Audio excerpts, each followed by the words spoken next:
I went to the eye doctor because I thought I needed a stronger prescription. That's it. That's the whole reason I made the appointment.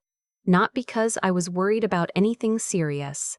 Not because something felt wrong in a way I couldn't explain. I'd been squinting at my laptop screen for weeks, getting headaches by 2 in the afternoon, and my optometrist's office sent me one of those automated reminder emails saying I was overdue for my annual exam. So I went. Simple as that. I remember thinking on the drive over that I'd probably just need a minor adjustment to my lenses and I'd be in and out in 45 minutes. I'd scheduled it for a Tuesday morning, dropped my daughter off at school, and told myself I'd grab a coffee after and maybe run a few errands before picking her up. I had a whole ordinary Tuesday planned out in my head. I did not have an ordinary Tuesday. I want to back up a little, because I think the context matters. I'm 38. I work from home doing freelance accounting work, which means I spend a genuinely embarrassing number of hours staring at spreadsheets. I have a 7-year-old, I'm divorced, and I live in a 3-bedroom house in a suburb of Columbus, Ohio, that I share with my daughter and, at that time, a very judgmental tabby cat named something my daughter chose and that I will not repeat because it's embarrassing. The point is, I was tired. I was always tired. I'd been telling myself the headaches were stress. The blurry vision was screen time. The way I sometimes felt like there was a faint pressure behind my right eye was probably tension or dehydration or too much coffee or not enough coffee or any one of the 17 other explanations I cycled through when my body tried to tell me something and I told it to wait. I am, it turns out, very good at ignoring myself. The eye clinic I go to is one of those comfortable modern places with warm lighting and a little display of frames along one wall. The receptionist, I'd seen her there before, older woman with reading glasses she kept on a beaded chain, checked me in and handed me the usual paperwork. I updated my insurance information, circled yes, next to headaches, circled yes, next to occasional blurred vision, and then circled no, next to everything that sounded serious, because I genuinely believed it was nothing serious. I handed the clipboard back and sat down next to a rack of magazines I didn't read. My optometrist's name is Dr. Okafor. She's been my eye doctor for 4 years. She's thorough and calm and has this particular way of asking questions where she's actually listening to the answer, which I've come to realize is rarer than it should be. She called me back herself, which she sometimes does and sometimes doesn't, depending on how busy they are. We did the usual things. The letter chart, the which is clearer 1 or 2, machine that always makes me second-guess myself. She looked at my eyes through the slit lamp, had me track a light with each eye separately, check the pressure. It all felt completely routine. I was already mentally at the coffee shop. Then she dimmed the lights and did the dilated eye exam. This is where things slowed down. She was quiet for longer than usual.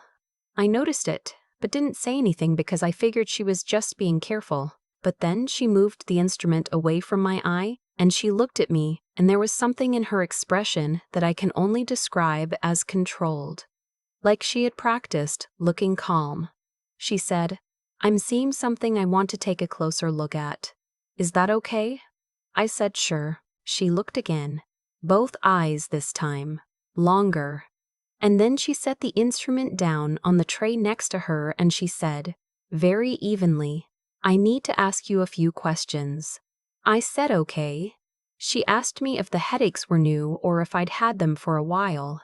I told her a few months, maybe longer. She asked if they were worse in the morning. I thought about it and said actually, yes, sometimes when I first woke up. She asked if I'd ever had any vision loss, even briefly. I started to say no, and then I remembered this one morning about 6 weeks earlier where I'd stood up from my desk and the right side of my vision had gone sort of gray for a few seconds, and I'd assumed I'd stood up too fast. I told her about that. She nodded slowly, in a way that felt less like agreement and more like confirmation. She said, "I'm looking at your optic nerves and I'm seeing signs of swelling. In both eyes, but more pronounced on the right, combined with what you're describing, the morning headaches, the positional nature of them, that episode of temporary vision change. I don't think this is a refractive problem. I think we need to get you evaluated today. I said. What do you mean, evaluated? She said. I want you to go to the emergency room. Not because I want to alarm you, but because the pattern of what I'm seeing and what you're describing needs to be ruled out quickly. Optic nerve swelling can indicate elevated pressure inside the skull. It can have a lot of causes, many of them very treatable. But it needs imaging. I think I laughed a little, not because it was funny. I think I just didn't know what else to do with my face. I said, I thought I needed a new glasses prescription. She looked at me and said, I know, and you might still, but right now I need you to go get a CT scan. She walked me to the front desk herself. She spoke to the receptionist quietly, and then she turned back to me and she said, Do you have someone who can drive you? I'd prefer you not drive yourself. I didn't. My daughter was at school, my closest friend in Columbus. I'll call her my college roommate because that's what she is and that's how I think of her. Lived 20 minutes away and I knew she worked from home on Tuesdays. I called her. She answered on the second ring. I said, I know this is weird, but my eye doctor wants me to go to the emergency room and she doesn't want me to drive. Can you come? There was maybe 1 second of silence and then she said, I'm getting my keys. That's the kind of friend she is. I want that on the record. Dr. Okafor walked me out to the waiting area and stayed with me until my college roommate's car pulled into the parking lot. Before she went back inside, she handed me a sheet of paper with the name of the hospital she recommended and she said, Tell them you were referred by your optometrist for evaluation of papilledema. Use that word. It will help move things along. I spelled it into my phone on the drive over so I wouldn't forget it. Papilledema. Swelling of the optic disc caused by increased intracranial pressure. I looked it up in the car, even though my college roommate told me not to Google things while I was already anxious. She was right. I should not have Googled it in the car. The ER was the one off of Morse Road, not the closest hospital to my house, but the one Dr. Okafor had recommended, which I took seriously. My college roommate dropped me at the entrance and went to find parking.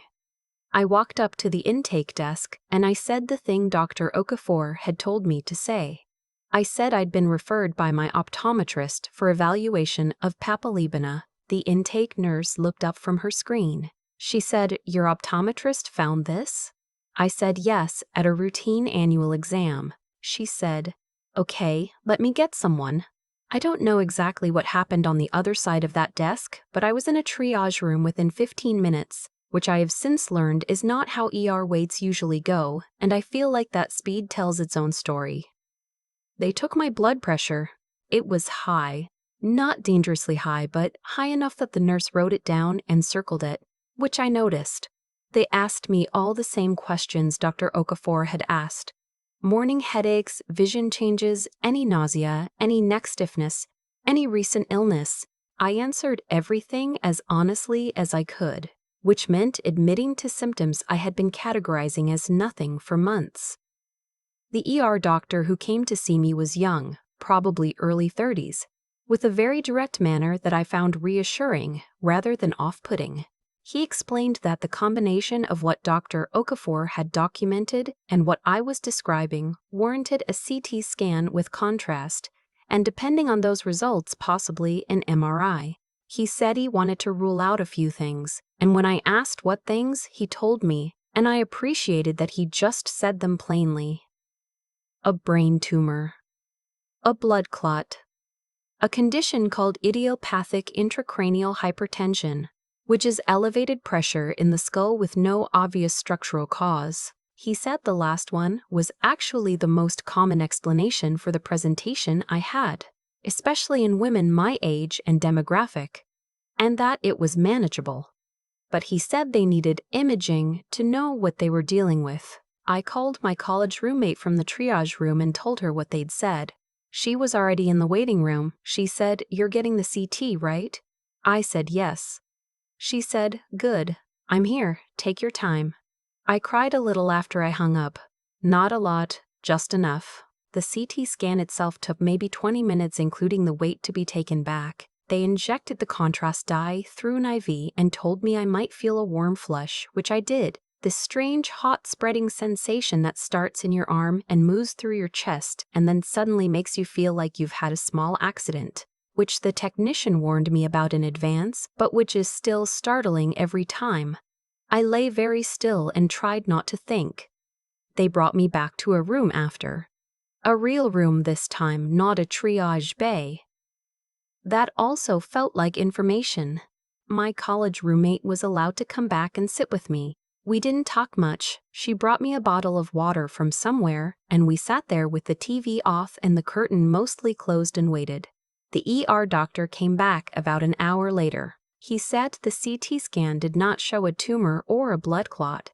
He said that was good news. He said what they did see was consistent with elevated intracranial pressure, and he wanted to consult with neurology. He said the neurologist on call would want to do a lumbar puncture to measure the pressure directly and check the cerebrospinal fluid. He asked if I understood what that involved. I said I'd heard of a spinal tap. He said yes, essentially. He said, I want to be straightforward with you. We're not in emergency territory right now. The CT results are reassuring. But this isn't something you leave and follow up on later. This is something we address today. I nodded. I think I said okay. I think I was remarkably calm in that moment, in the way you sometimes get calm when something becomes too big for a normal emotional response and your brain just goes quiet and methodical. My college roommate reached over and held my hand. She didn't say anything. She just held it. The neurologist arrived about 40 minutes later. Her name? I remember clearly because she introduced herself in a way that stuck. She shook my hand, looked directly at me, and said her name like it mattered that I know it.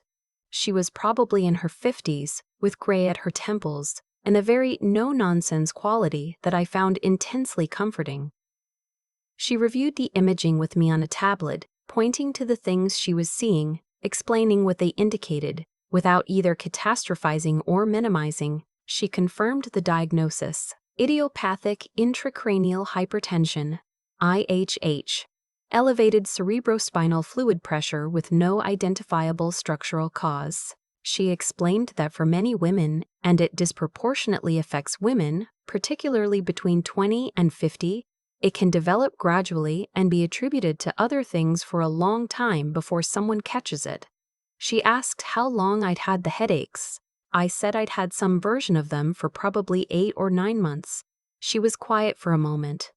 Then she said, the vision changes you described, the gray-out episode, that was your optic nerve under pressure. If that continues without treatment, it can cause permanent vision loss, sometimes quite quickly. I think that was the moment the full weight of it landed. 8 months. I'd had this for 8 months, and I had been telling myself it was too much screen time. The lumbar puncture confirmed the pressure was significantly elevated. They admitted me overnight to monitor and started me on medication, acetazolamide, which is a diuretic that reduces the production of cerebrospinal fluid. The neurologist explained the treatment plan clearly: medication, close follow-up, a referral to a neuro-ophthalmologist to monitor the optic nerves, lifestyle factors that could help. She was honest that it would take time to find the right dose, that some people managed it well on medication alone and some needed further intervention, but that catching it at this stage, with vision still intact, was a very good outcome. She said, "You're lucky your optometrist was paying attention." I said, "She found it at a routine exam." I went in because I thought I needed a new glasses prescription. The neurologist looked at me and said, "I've seen this missed by people who should have caught it." She didn't miss it. My college roommate stayed at the hospital until almost 10 that night. She drove to my daughter's school, picked her up, took her back to her own house, fed her dinner, helped her with her homework, and got her into bed in the guest room. She did all of that without being asked. She just did it. I found out later she'd also texted my daughter's teacher to explain that there'd been a family medical situation so she wouldn't be surprised by any tiredness or distraction the next day. I lay in that hospital room that night, in the way you do when it's quiet and you can't sleep and you have a lot to think about. I thought about the 8 months of headaches I'd dismissed. I thought about the gray-out morning, which I had genuinely cataloged as stood up too fast and filed away and never thought about again. I thought about how I had scheduled that eye appointment, not because I was worried, but because of an automated email, and how different things might look right now if I had just ignored that email the way I almost did. I thought about all the times I had told myself I was being dramatic. That phrase, dramatic. I had used it about myself so many times. About the headaches, about being tired, about the moments when my body tried to raise its hand, and I told it to sit back down. I'd internalized some idea that noticing my own symptoms and taking them seriously was a form of overreaction, that the correct response to pain was to explain it away and keep going. I don't know exactly where that comes from. I think it comes from a lot of places, from being the only parent in my household, from a work culture that treats availability as a virtue, from years of being told, in different ways and by different people, that I was too sensitive or too much. But whatever the source, I had gotten very efficient at talking myself out of my own experience, and it had taken an optometrist at a routine appointment to talk me back into it.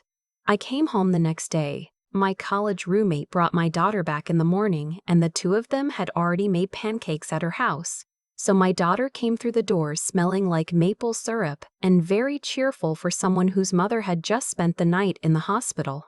She climbed into bed next to me and told me about dinner and the show they'd watched and the very important conversation she'd had with my college roommate's dog. I didn't tell her everything that day. She was 7.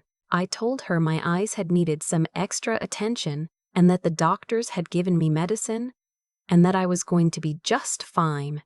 She accepted this with the straightforward practicality of children, asked if she could have a snack, and went off to watch television. I cried again after she left the room.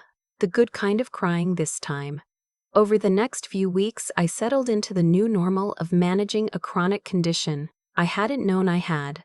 The acetazolamide made me tired at first, and I had to be careful about staying hydrated. I had follow-up appointments with the neurologist, then with the neuro-ophthalmologist, who told me at my second visit that the swelling in my optic nerves was already improving. I had to check in with my blood pressure. I had to actually sleep instead of treating sleep as optional. I had to, in other words, take care of myself in the ways I had been postponing for years. None of it was easy. Some of it was inconvenient. But I had my vision. I could still drive my daughter to school and see her face and read her bedtime stories, with the lamp on, and squint at spreadsheets in a way that was now being properly addressed rather than explained away. I had all of that, and I had it because one Tuesday morning when I almost rescheduled, a doctor did her job with the kind of care that goes beyond what you're technically required to do. About 6 weeks after my discharge, I went back to Dr. Okafor's office. I made an appointment, a real one, for a follow-up. When she called me back, I gave her a card I'd written out by hand and a small succulent plant because I didn't know what else to bring, and I'd spent too long in the gift shop aisle at Target trying to decide. She read the card while I was standing there, which I hadn't expected, and which made me want to disappear into the floor. When she finished, she looked up and she said, "This is very kind. I'm really glad you came in when you did." I said, "I almost rescheduled." She said, "A lot of people do." I said, "Thank you for not just updating my prescription and sending me home." She said, "I saw something that needed attention. That's the job." I've thought about that a lot since. That's the job. She said it simply, without any expectation of particular credit, like of course she would look carefully, and of course she would say something, and of course she would say something, and of course she would walk me to the front desk herself and make sure I didn't drive, because that was the job. I think about how many times I have done my own job halfway. How many times I have technically done what was required and not looked any closer than I needed to. How many times I have been in a hurry and moved on. I try to do it differently now. I also try not to dismiss things I feel in my own body. That's harder, honestly. The instinct to explain things away is still there. I still have moments where something doesn't feel right and my first response is to find a more convenient explanation. But I have a standing reminder in my phone now. A quarterly reminder that says, in all caps, something my daughter helped me type in because she thought it was funny. Have you been enjoying anything? And every 3 months I think about it honestly. And if the answer is yes, I make an appointment. My daughter doesn't fully understand why that reminder is there. She just knows she got to type it in my phone, which she considered a great privilege, and that sometimes it makes me laugh, and that occasionally it makes her mom sit quietly for a moment in a way she says she doesn't mind. It was a routine annual exam. I went in for a stronger prescription. I came out with my life exactly as it was, which I now understand is not the same thing as nothing. I've spent a lot of time since then thinking about what it actually takes to pay attention, not just to the world around you, but to yourself, to your own body, your own signals, your own quiet interior voice that says something is off before you have the language to explain it, because that voice was there. It had been there for months.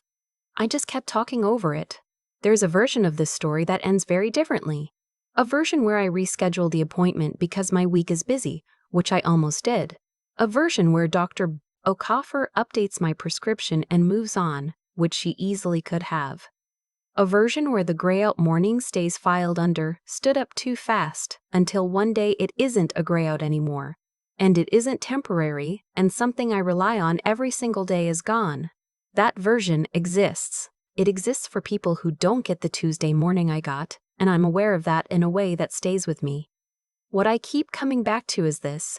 Nothing dramatic had to happen for things to go right. Dr. Okafor didn't do anything heroic. She did something careful. She looked where she was supposed to look, and she didn't let herself move past what she saw just because it would have been easier.